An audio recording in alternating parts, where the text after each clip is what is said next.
How do you use flash fill in Excel on MacBook? First, you get the list of your contacts that you want to divide.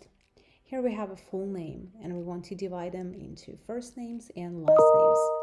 So what you're gonna do, you copy the first names into a separate column, a few of them, and then you select this column, go to data, and click on flash fill.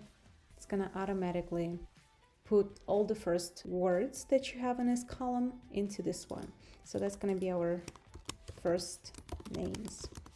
I'm gonna repeat here for last names, so you're gonna have an idea how to do that. Just make sure that the column that you're gonna use is actually located right next to the column that you get in the information, because if we would be getting last names into this column, it wouldn't work because we have this one in the middle. So we're gonna do the same thing. We copy the word, put it here, and then copy another one to show the path. You select it, go to data, and then flash fill. Here we go. And that's how we got our last names. Oops.